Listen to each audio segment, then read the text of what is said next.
Mary Magdalene is clearly the most faithful of all Jesus' followers. And in the time in which the scriptures were shaped, in the time of Jesus, she was as prominent as Peter. Clearly, she was a very close apostle of Jesus.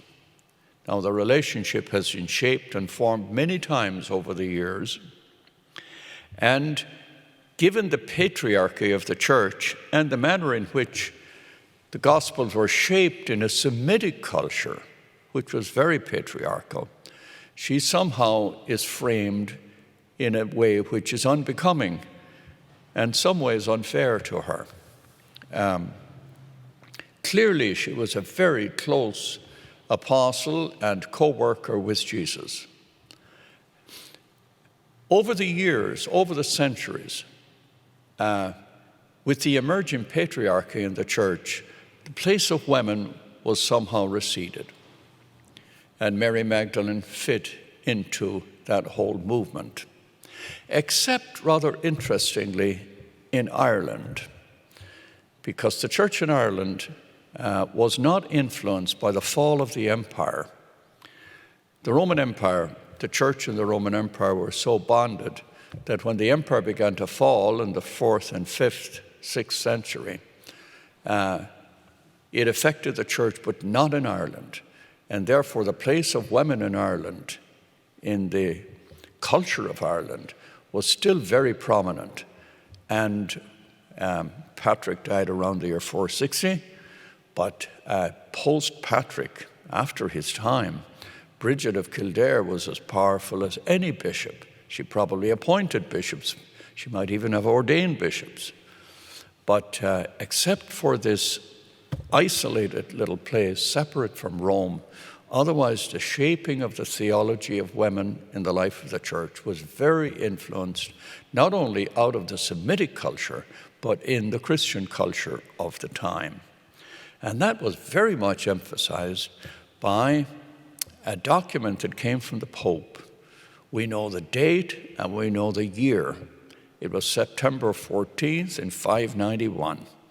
And in that document, Pope Gregory the Great makes a mention that, in fact, Mary Magdalene was a woman of the sinful character that appears in the Gospels.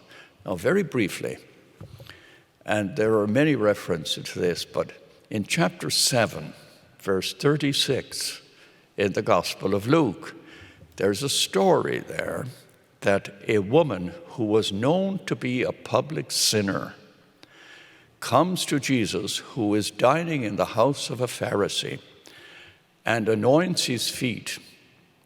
And all those around say, how does he allow this? Because she is known to be a public sinner. But he rebukes them and says, because she has loved much, her sins are forgiven. The next chapter, chapter 8 in Luke's Gospel in verse 2, we have this mention of Mary Magdalene and how she had 7 devils driven out of her. Now, what the Pope did, Pope Gregory, he conflated these two stories, and there is no scripture scholar today, none, no renowned scholar that would put these two together to say Mary Magdalene was in fact a sinful woman. But that's exactly what Pope Gregory did, and thereafter she took on this image of the prostitute or the sinful woman. There is nothing in the scriptures that says this was the same person.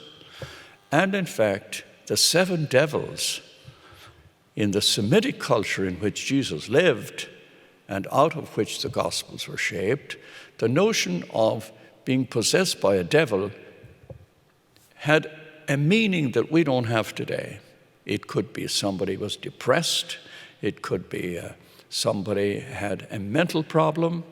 It could be some leprosy or any kind of illness was considered a presence of an evil spirit.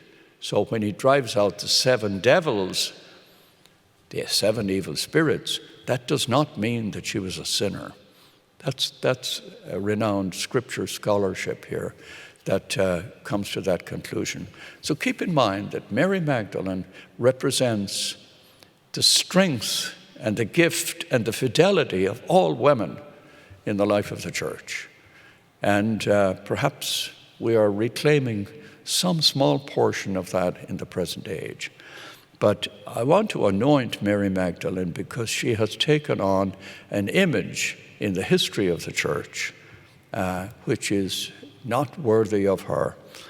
Clearly, she was a very powerful person in the life of Jesus, had a very personal relationship with Jesus, and was as influential as any of the 12 apostles chosen by Jesus.